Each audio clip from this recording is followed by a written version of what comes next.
O Covid-19, mais conhecido como coronavírus, se espalhou pelo mundo. Existem algumas maneiras de ajudar a diminuir a propagação desta doença respiratória. Lave as mãos, evite tocar no rosto, incluindo boca, nariz e olhos, e quando for tossir ou espirrar, faça usando o cotovelo. Monitore caso apareça algum sintoma e ligue para o Disque Saúde 136 em caso de dúvidas. Fique em casa e longe de outras pessoas contaminadas, exceto para prover cuidados médicos. Limpe e desinfete as superfícies de toque constante. Visite o site do Ministério da Saúde, coronavírus.saude.gov.br. Obrigado. Produzido pelo Coletivo Podcast, uma iniciativa ABPOD de colaboração coletiva.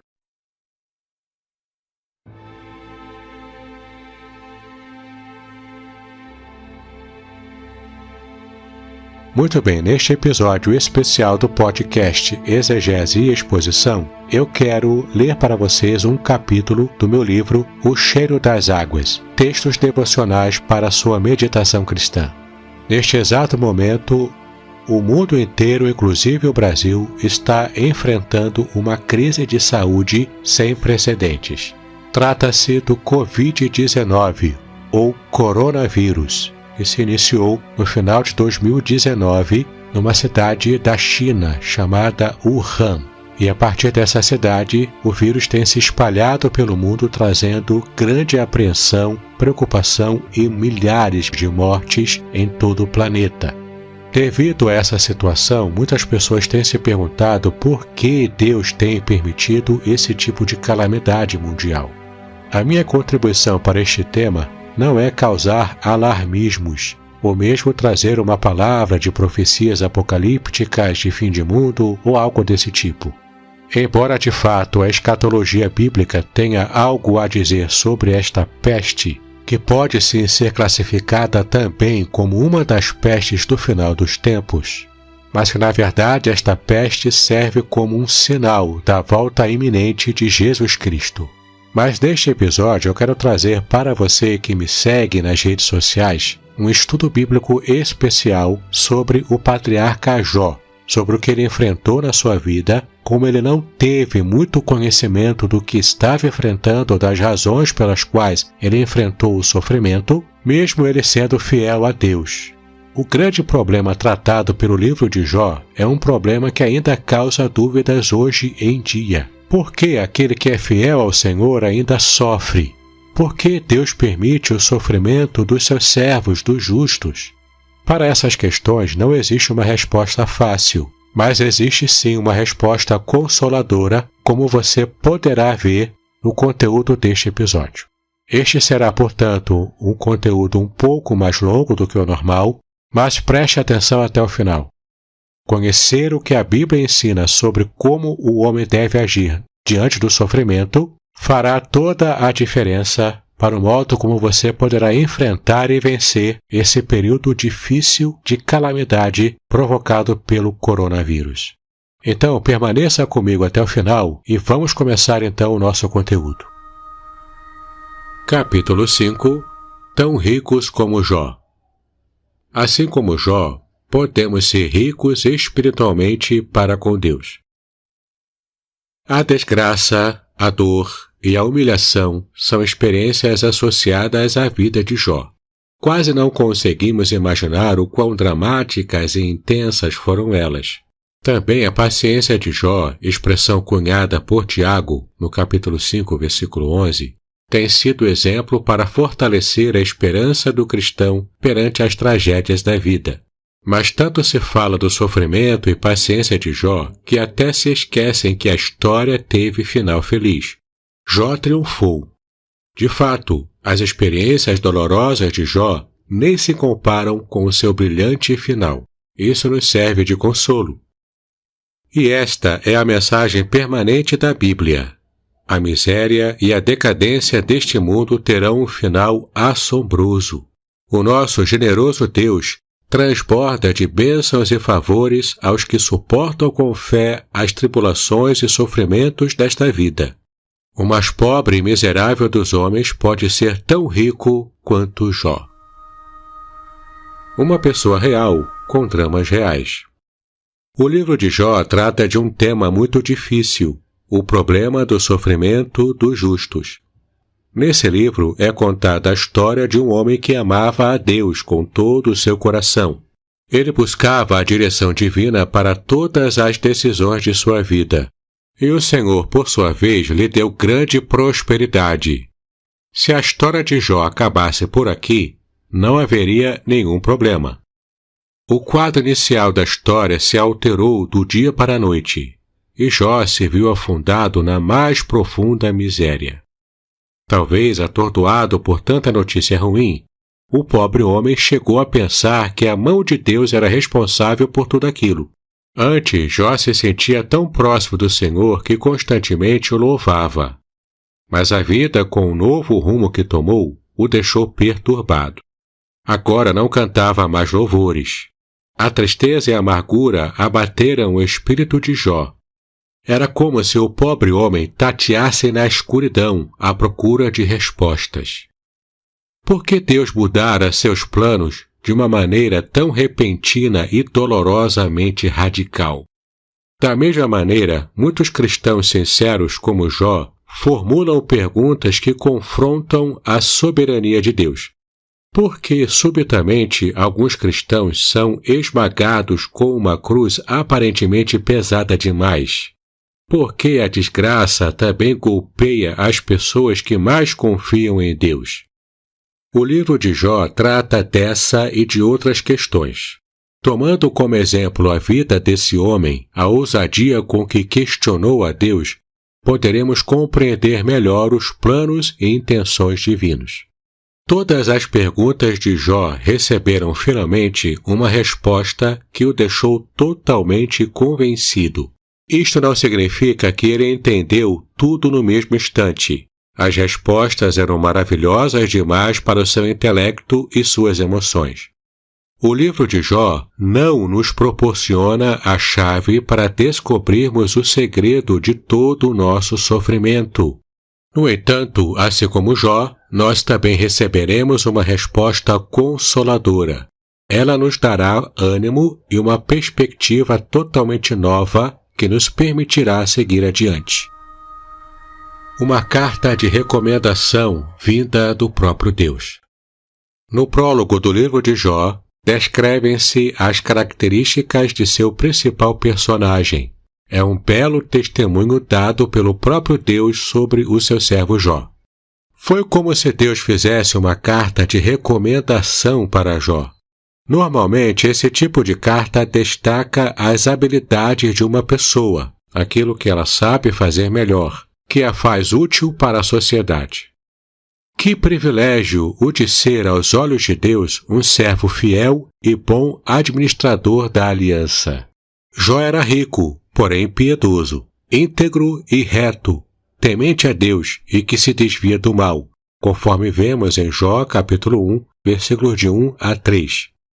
Assim era Jó, rico, mas suas possessões não estavam em primeiro lugar em seu coração. Sua maior riqueza era o relacionamento com Deus. Íntegro e reto aqui indicam que Jó andava totalmente de acordo com o padrão verdadeiro, que é o divino. Jó realizava grandes negócios. Era um comerciante honrado, contudo esperava unicamente em Deus e não em suas riquezas. Ele não era prepotente e nem agia com a autoridade exagerada por ser rico. Qual é a evidência de que o seu coração não estava em seus bens? Ora, quando ele perdeu tudo, declarou: "Nu saí do ventre de minha mãe, e nu voltarei. O Senhor o deu, e o Senhor o tomou. Bendito seja o nome do Senhor." Jó, capítulo 1, versículo 21. É importante destacar também a piedade de Jó, a sua fuga do mal. Certamente ele teve muitas oportunidades de praticar injustiça e brutalidades, mas nos é dito a seu respeito que ele se desviava do mal. Por que um bom testemunho logo de início? Bem, porque o livro trata justamente deste assunto. Conta-nos uma história que coloca à prova a fidelidade e o compromisso de Jó em relação a Deus. É muito fácil servir a Deus quando as coisas vão bem, não é verdade? Contudo, não é fácil servi-lo na adversidade. Será que a carta de recomendação de Jó ainda teria validade em meio às dificuldades? Até que ponto a fé dele resistiria? Provavelmente essas eram algumas questões levantadas pelo nosso arqui-inimigo. E você, resistiria? Em segundo lugar, Jó era um bom pai e pastor de sua família, como você pode ver em Jó capítulo 1, versículos 4 e 5. Ele era responsável, pois preocupava-se com os filhos. Queria que eles seguissem no mesmo padrão de retidão do pai. Jó não proibia os seus banquetes, contudo, lhes ensinava qual deveria ser a prioridade na vida, o relacionamento com Deus. Jó falava-lhes acerca de Deus. A sua família não era problemática, mas Jó sabia que em suas reuniões festivas os seus filhos podiam aprontar alguma coisa. Observe em Jó capítulo 1, versículo 5. Por isso Jó não deixava de acompanhá-los de perto e oferecer sacrifícios a Deus por eles. A atitude de Jó para com seus filhos pode até nos fazer pensar que ele fosse um pai desconfiado. Na verdade, não podemos especular se sim ou se não. Aprendemos sim com Jó uma lição. Precisamos acompanhar nossos filhos a fim de evitar grandes decepções no presente e no porvir. Não adianta ficar surpreso com o filho que foi reprovado na escola se ele em casa não é acompanhado nos estudos por você, pai ou mãe. Muito menos zangar-se com alguém que vem ao seu portão para fazer queixa de seu filho. Uma educação adequada evitará esses e outros problemas piores. No entanto, os pais não podem exagerar nesse acompanhar de perto os filhos. Não é o caso de serem guarda-costas dos filhos, mas atribuir-lhes responsabilidades e deveres. E não se esquecer de fazer as cobranças na hora certa, como a hora de sair e a hora de entrar em casa, a que festas podem ir, quais amizades podem compartilhar e outras mais. Em terceiro lugar, Jó tinha motivações sinceras para servir ao Senhor. Compare com Jó capítulo 1, versículos de 9 a 12. Satanás questionou os elogios feitos por Deus a Jó, argumentando que, na verdade, o patriarca era egoísta e interesseiro, mas Deus conhecia a piedade do seu servo. Em Jó tivemos o exemplo de que é possível ser fiel sem segundas intenções. Em Jó não havia hipocrisia, pois não a divulgou em causa própria. Foi o próprio Deus quem fez menção a Satanás sobre a fidelidade de Jó, a tal carta de recomendação, se lembra? A carta de recomendação colocada em prova, Jó capítulo 1, de 13 a 22. Muito bem, já sabemos que Jó era dono de um currículo invejado até mesmo por Satanás, mas autenticado pelo próprio Deus. E aí chega o dia em que Jó se vê mergulhado nos mares revoltos da vida. Era tempo de provar se a carta de recomendação permaneceria válida. Jó seria o mesmo, uma vez destituído de todos os seus bens? E você, permaneceria fiel se Deus lhe privasse de bênçãos já conquistadas? Podemos até imaginar um brilho nos olhos de Satanás quando Deus lhe permite tocar nos bens de Jó. O acusador teria finalmente a oportunidade de lançar ante a face de Deus a hipocrisia de Jó. O desafio estava lançado. Satanás não economizou munições. Foi desgraça sobre desgraça. E foram acidentes, incidentes, aparentes fatalidades. Mas era tudo muito bem orquestrado por uma mente má em essência, a mente do diabo.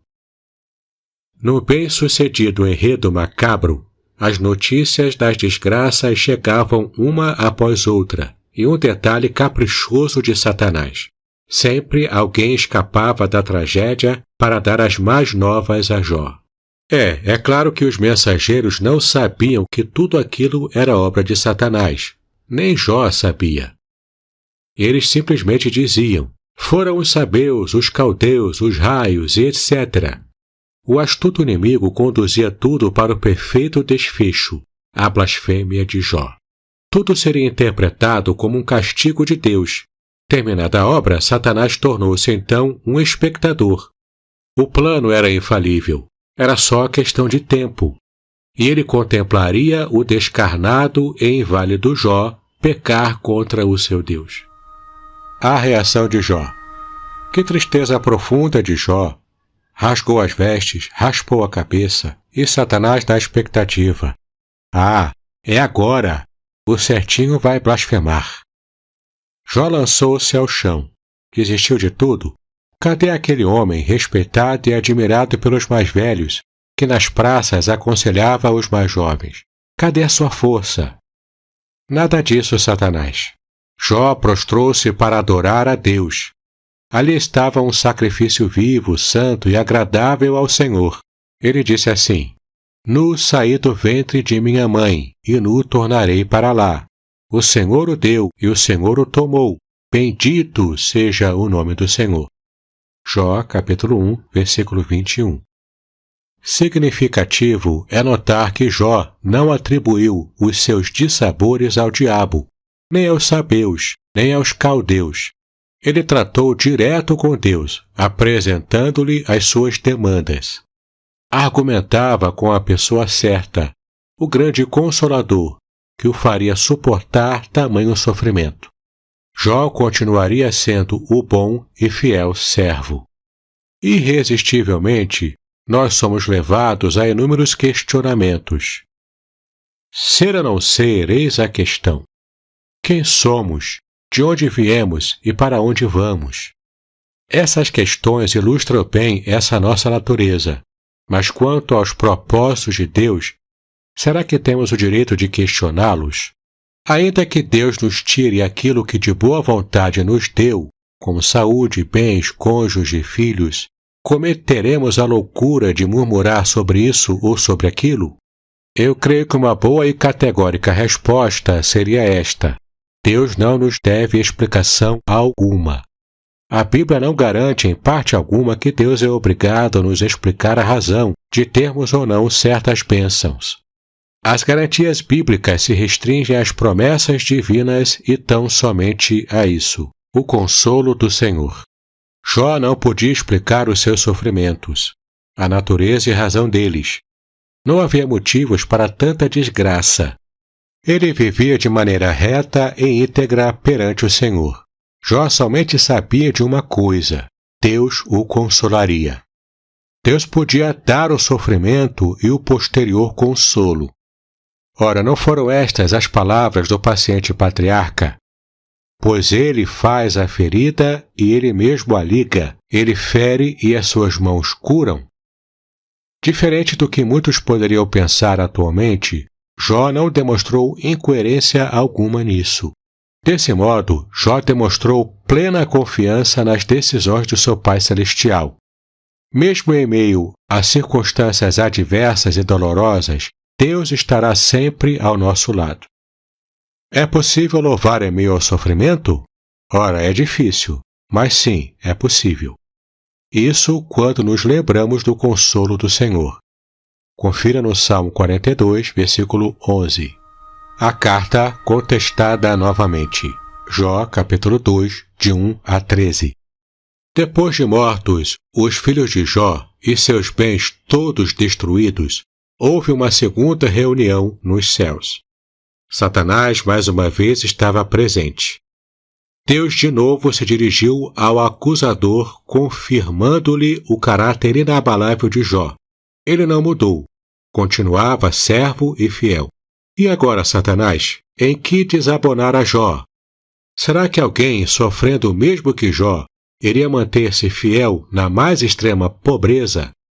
A carta de recomendação de Jó estava muito mais validada agora, pois no primeiro grande desafio, depois de experimentar grandes sofrimentos, Jó continuava fiel a Deus. Ficou patente aos olhos de Satanás que Deus estava satisfeito com a atitude de Jó. O patriarca tinha consigo a verdadeira riqueza, a sua confiança em Deus. Com Jó podemos também aprender a ser ricos para com Deus. Deus contempla a nossa fé, tanto na prosperidade quanto na privação. Ele contempla o nosso sofrimento e também a nossa conduta no sofrimento. É prazeroso saber que o Senhor se compraz na fidelidade dos seus servos. Agora pense, que palavras você dirige a Deus durante os momentos de angústia? De Jó, Satanás não ouviu lamúrias, muito menos blasfêmias. Por isso, tendo fracassado inicialmente, Satanás propôs uma prova mais dura ainda, pele por pele. Mais dor, mais sofrimento. Jó ainda não sentiu na pele. Então era esta a ideia, tocar no corpo de Jó, machucá-lo fisicamente. Sim, o desafio do diabo era direto para Deus. Será que o Senhor preservaria Jó? Nossas esperanças não podem estar firmadas em nós mesmos. É como se não achássemos suficiente a crença na graça de Cristo. E lá do alto, onde pensamos estar, perguntássemos: o Senhor tem poder para me redimir? O Senhor tem poder para me preservar? Mas Deus sabia que Jó não era soberbo quanto à vã confiança nos atributos humanos. Ele podia confiar em Jó, pois toda a fé e esperança de Jó foram dadas pelo próprio Deus. Depois de lançado o segundo desafio, Satanás aparentemente sumiu da história. Não o vemos mais. É claro que ele, a surdina, acompanhava tudo usando novas ferramentas. Outras pessoas entraram em cena, a mulher e os amigos de Jó. Jó ainda tinha ao seu lado a esposa. Confusa com todo o ocorrido, no primeiro momento ela não diz nada. Jó certamente esperava dela companheirismo na mesma fé, ou seja, cumplicidade. Mas não foi isso o que aconteceu. A mulher de Jó foi então mais um instrumento do diabo. O esposo não deveria aguentar calado todo aquele sofrimento. Que amaldiçoasse aquele Deus que resposta alguma lhes dava em meio a tanta calamidade. Os amigos de Jó também apareceram. Fugiam à regra daqueles que só se fazem presentes nos bons momentos. Vinham solidários ao amigo que tanto sofria, mas agiram com uma visão pessoal do que seria a justiça de Deus. Infelizmente, assim, não puderam fazer muito, a não ser tornar mais tensa a relação de Jó e Deus. O grande porquê. No capítulo 3 do livro, há o desabafo de Jó. Após amaldiçoar o próprio dia natalício, chega a desejar ter sido um aborto. Os amigos ouviram tudo isso calados, pois diante de tamanha dor não tinham o que falar. Assim ficaram durante 7 dias, o número da completude. E que bom seria se eles tivessem mantido aquele propósito. Há ocasiões em que é melhor calar do que falar. Diz o ditado popular que falar é prata e calar é ouro. Há ocasiões em que isso é a mais pura verdade. Jó, no capítulo 3, havia feito a grande indagação: por que, Senhor? Ele acreditava, assim como seus amigos, que Deus o castigava devido a algum pecado. Mas ainda assim, tudo era muito confuso. O que ele fizera de tão mal para merecer tamanho castigo? Não havia então mais razão para viver. E Jó soltou o verbo: por que nasci? Porque houve madre que me acolhesse. Tiramos uma lição da experiência de Jó. E ela é tão óbvia. Não sabemos tudo. Não há respostas para todos os porquês da vida. Jó insistiu em querer sabê-los. Ele não amaldiçoou a Deus e nem descreu do seu poder. Ele simplesmente estava sem entender o que estava acontecendo. O salmista, no Salmo 88, o mais triste do saltério, teve uma atitude parecida. Nada nos impede de levarmos nossas dúvidas a Deus, mas Ele não é obrigado a nos dar todas as respostas. Quantas pessoas você conhece que abandonaram a fé por não acharem respostas às perguntas que levavam consigo? Jó não abandonou a fé. Pode-se até dizer que ele vacilou, mas a graça de Deus também o susteve neste particular. Os amigos de Jó e suas proposições. Os amigos de Jó começaram a falar. Fizeram considerações que revelavam grandes verdades sobre Deus e o homem. Porém, as conclusões e aplicações não cabiam no caso de Jó. A teologia deles ensinava o caráter punitivo do sofrimento, e tão somente isso. Será mesmo que o sofrimento serve só para punir? Elifaz foi o primeiro a falar. Seus argumentos foram de consolo, entre aspas.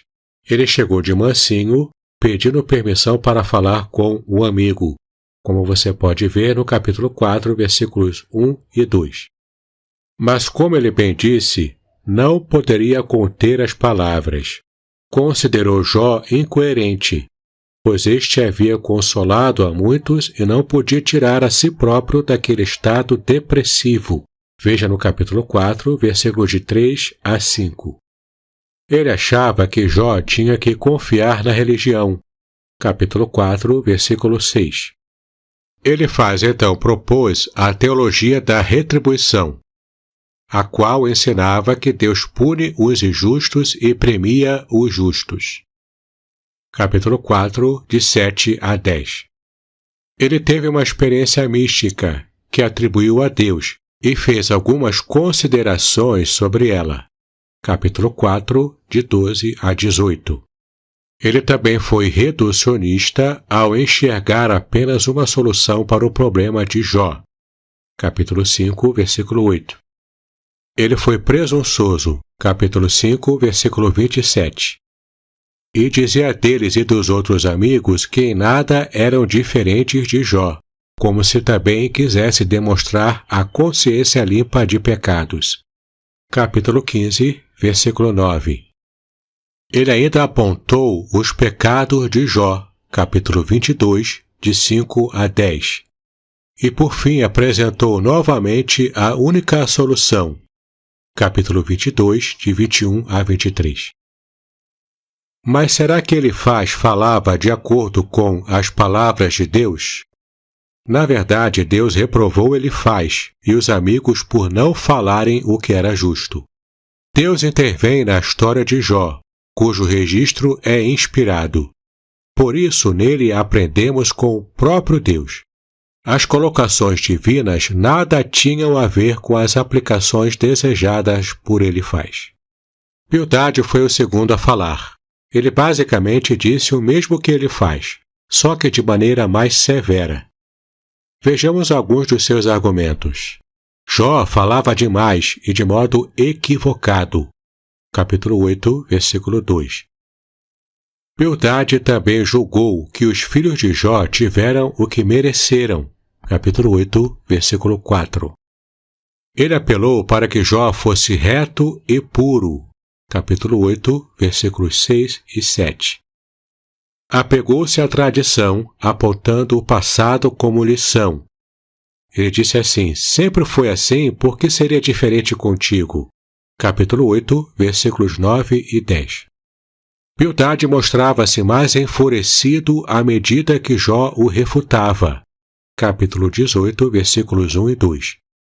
Sentiu-se ofendido com o descaso de Jó, porque os considerava como burros. Capítulo 18, versículo 3. Bildade ainda sugeriu que Jó queria mudar a ordem do mundo. No curto capítulo 25, encerra-se a argumentação de Bildade. Jó, você está falando muito, mas não passa de um verme. Zofar foi o último amigo a falar. Ele falou pouco e baseado mais em suposições. Insistiu, assim como seus amigos, na inflexibilidade da causa e efeito aplicada à situação de Jó. Também considerou Jó prolixo, no capítulo 11, de 1 a 3. Disse que Deus ainda não estava castigando a Jó como devia, pois ele escondera parte da iniquidade. Capítulo 11, versículo 6. Chamou Jó indiretamente de estúpido. Capítulo 11, versículos 11 e 12. Argumentou que Jó precisava se arrepender. Capítulo 11, de 14 a 17. Por fim, Zofar considerava justo o castigo devido ao pecado de Jó. capítulo 20, 18 a 22. O que se conclui dos discursos dos amigos de Jó é o seguinte: Deus é justo, e assim tratava Jó pela teologia da retribuição. Contudo, neste caso, Jó não era culpado. Então, ou Deus estava errado, ou a teologia dos amigos de Jó que estava errada. No primeiro caso, seria uma suposição absurda. Na verdade, o que houve foi uma inflexibilidade teológica por parte dos amigos e a presunção de acharem que o homem conhece todos os caminhos de Deus. A Bíblia ensina que o pensamento de Deus é inescrutável. Isaías 55, versículos 8 e 9. Nenhum dos amigos de Jó sabia o real motivo do sofrimento de Jó, mas falavam como se soubessem. Isso é arrogância espiritual. Lições importantes. Elifaz foi mais poético e baseou seus argumentos na observação e experiência pessoal. Bildade encontrou apoio na tradição e foi muito severo. Zofar fez meras suposições e, como os amigos, também foi inflexível. Todos falaram da grandeza e do poder de Deus, mas não enfatizaram a sua graça e misericórdia. Na verdade, Jó realmente falou demais. Ele mesmo reconheceu depois. Na sua experiência, aprendemos que no sofrimento, quando não entendemos bem o que está acontecendo, é melhor calar. O escritor C.S. Lewis, que perdeu a esposa, vítima de um câncer, nos ajuda a entender este ponto. Na ocasião do ocorrido, Lewis chegou a chamar Deus de sádico cósmico e tornou-se cético desde então. Numa bela manhã, ele acordou e suas dúvidas haviam desaparecido.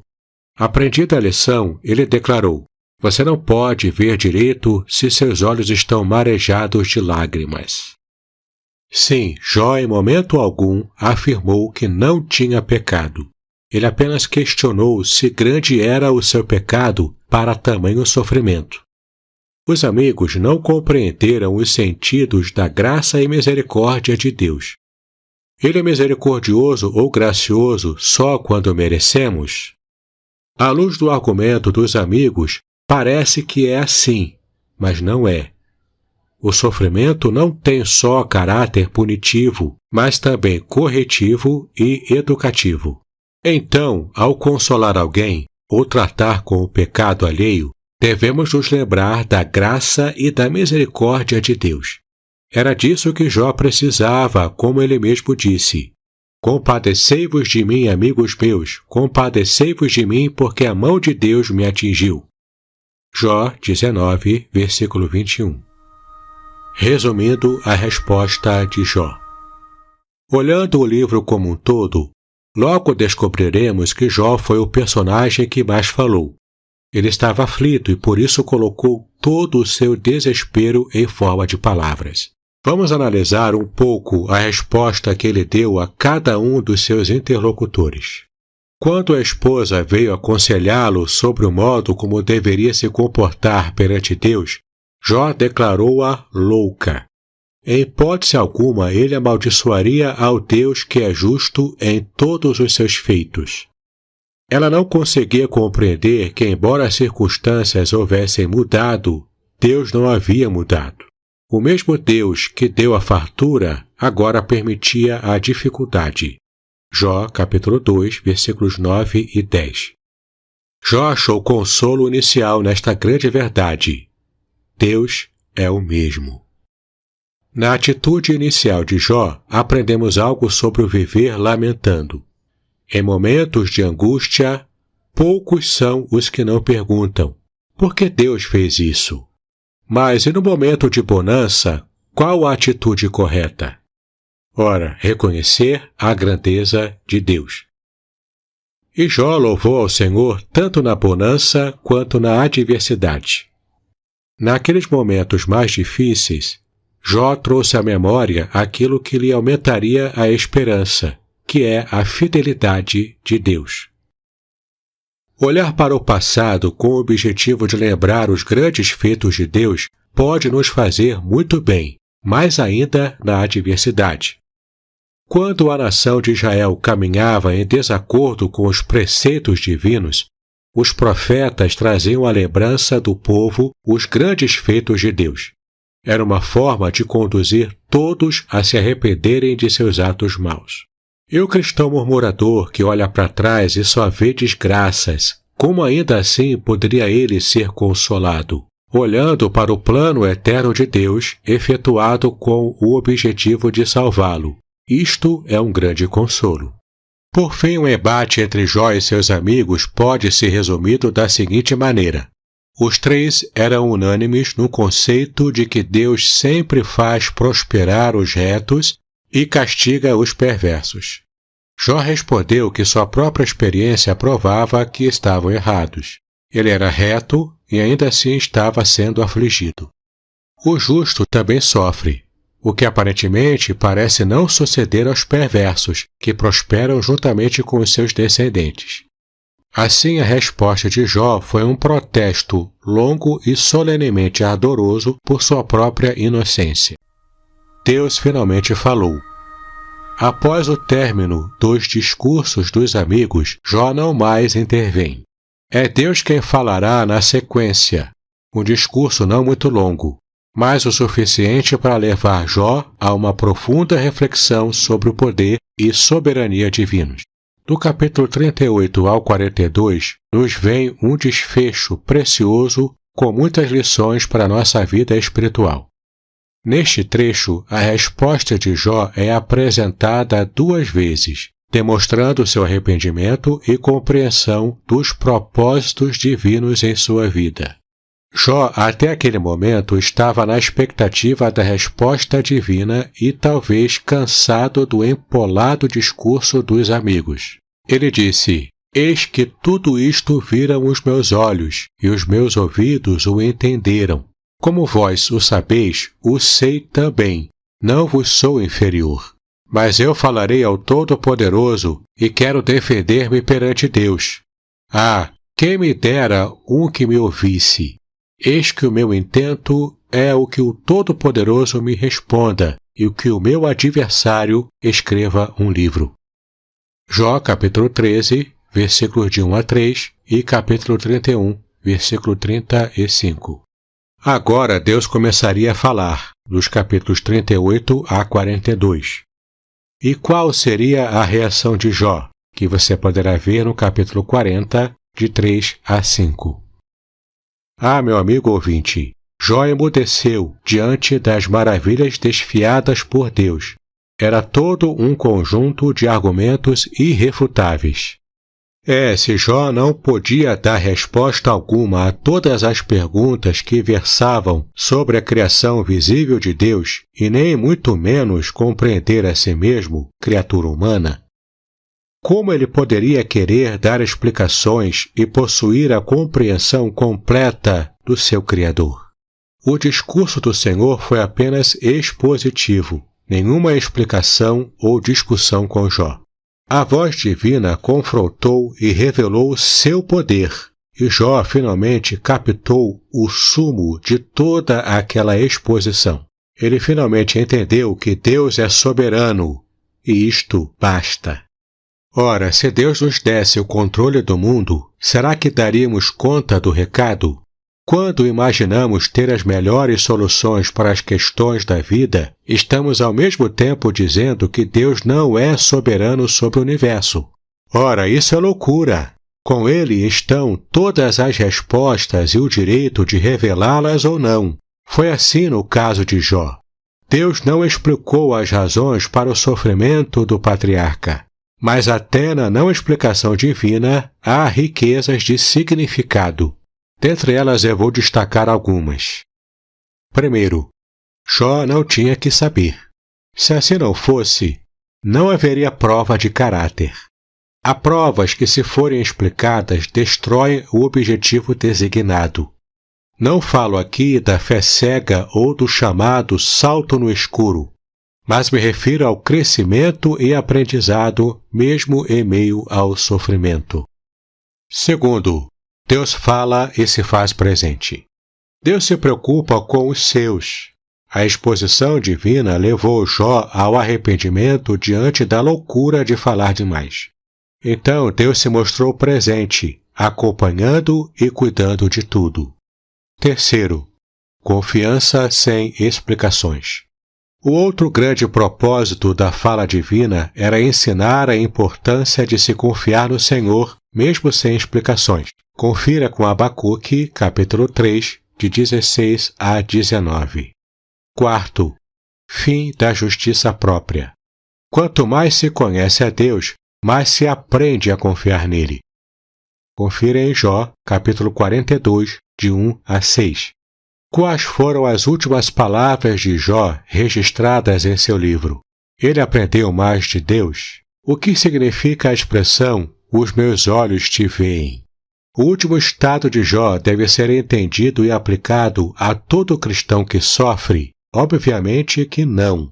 Deus fez questão de dar a Jó o dobro de suas possessões anteriores, mas Deus não tem obrigação de mudar a nossa sorte neste mundo. Podemos ser tão ricos quanto Jó em todos os sentidos espirituais do servo que foi aprovado por Deus. Podemos ser tão ricos como a paciência e piedade e até na riqueza material mesmo que ele teve, se Deus assim desejar.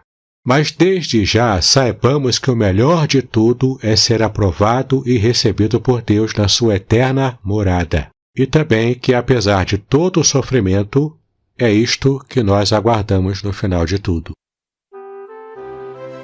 Eu espero que você tenha gostado de mais este capítulo do meu livro O Cheiro das Águas. E caso você esteja me ouvindo pelo meu canal do YouTube, me dê essa força, assine o canal, clique no sininho para receber todas as notificações de novos conteúdos bíblicos que eu tenho colocado todas as semanas no canal. Se você foi abençoado com este capítulo, compartilhe-o com os seus amigos. E também dê o seu like, para que mais pessoas possam ter acesso a estudos bíblicos como este e também serem abençoadas. Muito obrigado pela sua atenção, paz e bênçãos sobre a sua vida.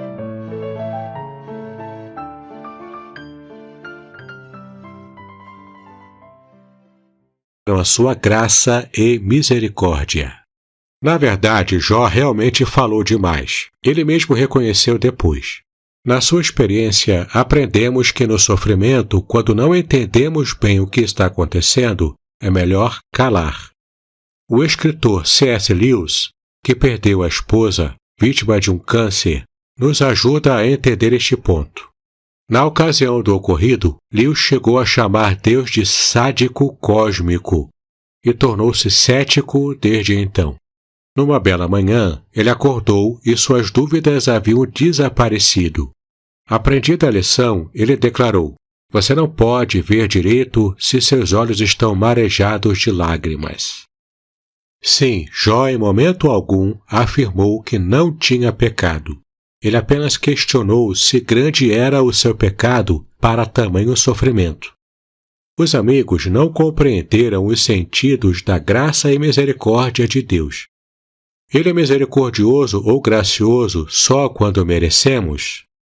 À luz do argumento dos amigos, parece que é assim, mas não é.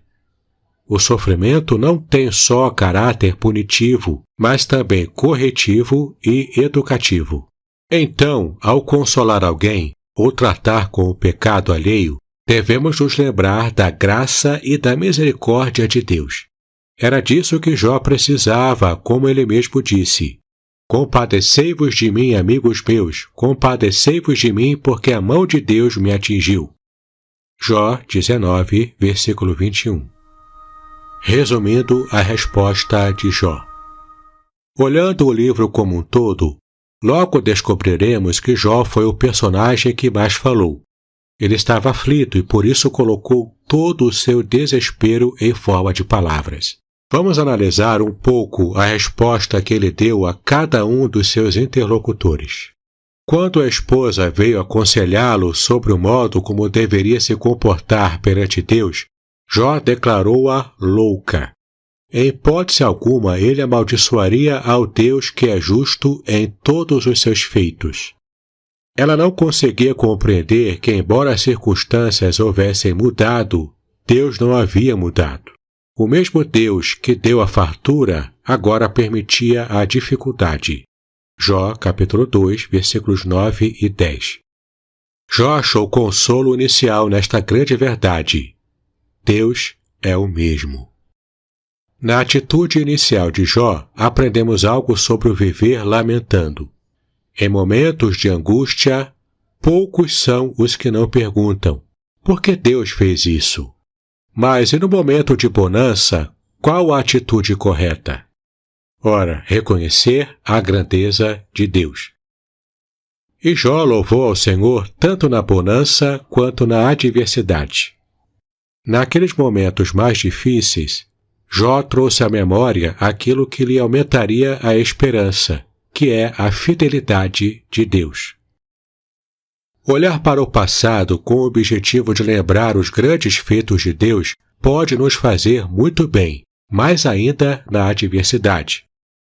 Quando a nação de Israel caminhava em desacordo com os preceitos divinos, os profetas traziam à lembrança do povo os grandes feitos de Deus. Era uma forma de conduzir todos a se arrependerem de seus atos maus. E o cristão murmurador que olha para trás e só vê desgraças, como ainda assim poderia ele ser consolado, olhando para o plano eterno de Deus, efetuado com o objetivo de salvá-lo? Isto é um grande consolo. Por fim, o embate entre Jó e seus amigos pode ser resumido da seguinte maneira. Os três eram unânimes no conceito de que Deus sempre faz prosperar os retos e castiga os perversos. Jó respondeu que sua própria experiência provava que estavam errados. Ele era reto e ainda assim estava sendo afligido. O justo também sofre, o que aparentemente parece não suceder aos perversos, que prosperam juntamente com os seus descendentes.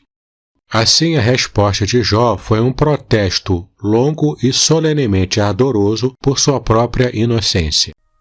Deus finalmente falou. Após o término dos discursos dos amigos, Jó não mais intervém.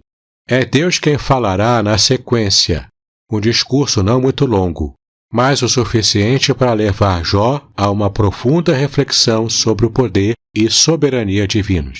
Do capítulo 38 ao 42, nos vem um desfecho precioso com muitas lições para a nossa vida espiritual.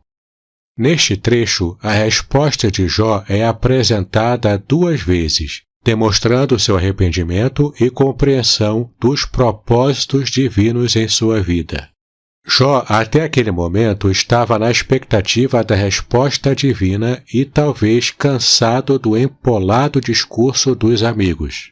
Ele disse: Eis que tudo isto viram os meus olhos, e os meus ouvidos o entenderam. Como vós o sabeis, o sei também, não vos sou inferior. Mas eu falarei ao Todo-Poderoso e quero defender-me perante Deus. Ah, quem me dera um que me ouvisse! Eis que o meu intento é o que o Todo-Poderoso me responda e o que o meu adversário escreva um livro. Jó, capítulo 13, versículos de 1 a 3 e capítulo 31, versículo 35. Agora Deus começaria a falar, dos capítulos 38 a 42. E qual seria a reação de Jó, que você poderá ver no capítulo 40, de 3 a 5.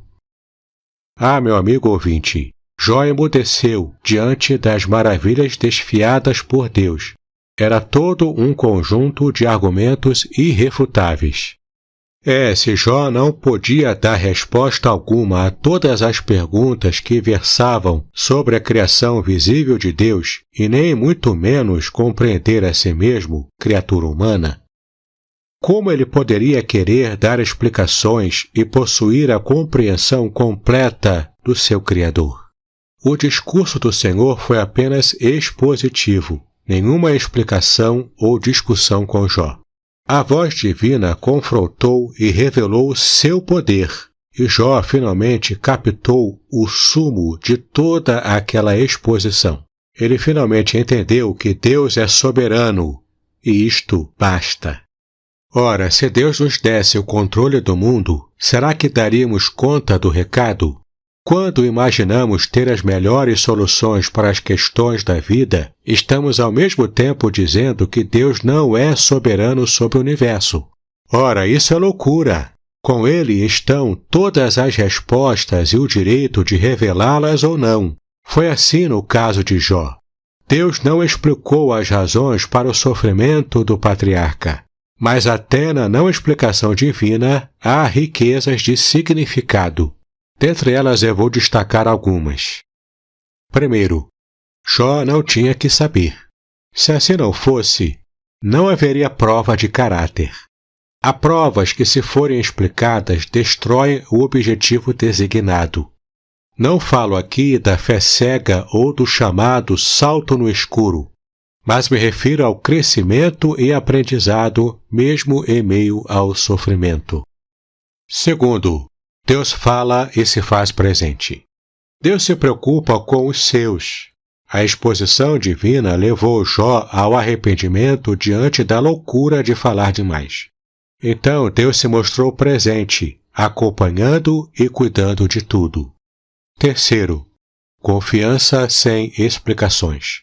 O outro grande propósito da fala divina era ensinar a importância de se confiar no Senhor, mesmo sem explicações. Confira com Abacuque, capítulo 3, de 16 a 19. Quarto, fim da justiça própria. Quanto mais se conhece a Deus, mais se aprende a confiar nele. Confira em Jó, capítulo 42, de 1 a 6. Quais foram as últimas palavras de Jó registradas em seu livro? Ele aprendeu mais de Deus? O que significa a expressão, os meus olhos te veem? O último estado de Jó deve ser entendido e aplicado a todo cristão que sofre? Obviamente que não. Deus fez questão de dar a Jó o dobro de suas possessões anteriores, mas Deus não tem obrigação de mudar a nossa sorte neste mundo. Podemos ser tão ricos quanto Jó em todos os sentidos espirituais do servo que foi aprovado por Deus. Podemos ser tão ricos como a paciência e piedade e até na riqueza material mesmo que ele teve, se Deus assim desejar.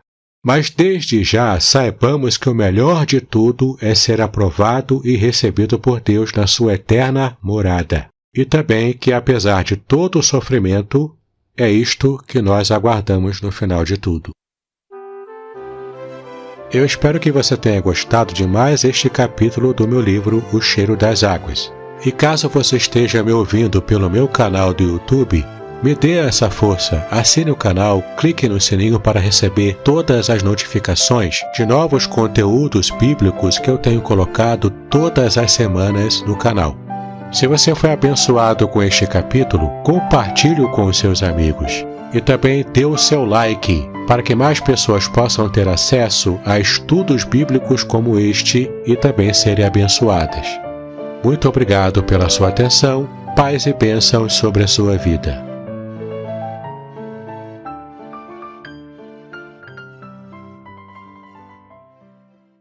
Salto no escuro, mas me refiro ao crescimento e aprendizado, mesmo em meio ao sofrimento.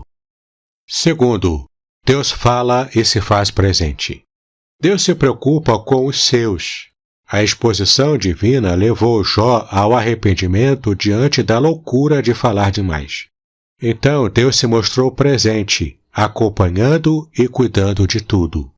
Terceiro, confiança sem explicações. O outro grande propósito da fala divina era ensinar a importância de se confiar no Senhor, mesmo sem explicações. Confira com Abacuque, capítulo 3, de 16 a 19. Quarto, fim da justiça própria. Quanto mais se conhece a Deus, mais se aprende a confiar nele. Confira em Jó, capítulo 42, de 1 a 6. Quais foram as últimas palavras de Jó registradas em seu livro? Ele aprendeu mais de Deus? O que significa a expressão, os meus olhos te veem? O último estado de Jó deve ser entendido e aplicado a todo cristão que sofre? Obviamente que não. Deus fez questão de dar a Jó o dobro de suas possessões anteriores, mas Deus não tem obrigação de mudar a nossa sorte neste mundo. Podemos ser tão ricos quanto Jó em todos os sentidos espirituais do servo que foi aprovado por Deus. Podemos ser tão ricos como a paciência e piedade e até na riqueza material mesmo que ele teve, se Deus assim desejar.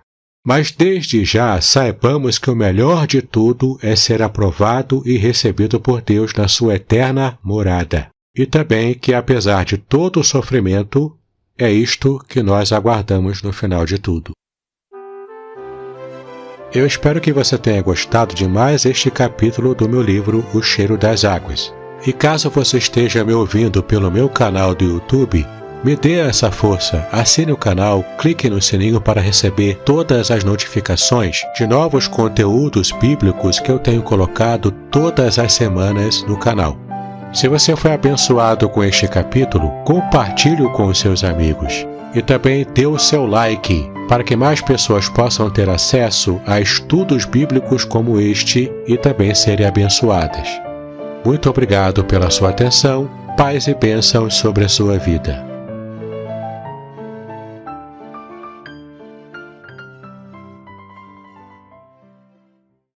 E caso você esteja me ouvindo pelo meu canal do YouTube, me dê essa força, assine o canal, clique no sininho para receber todas as notificações de novos conteúdos bíblicos que eu tenho colocado todas as semanas no canal. Se você foi abençoado com este capítulo, compartilhe-o com os seus amigos. E também dê o seu like, para que mais pessoas possam ter acesso a estudos bíblicos como este e também serem abençoadas. Muito obrigado pela sua atenção, paz e bênçãos sobre a sua vida.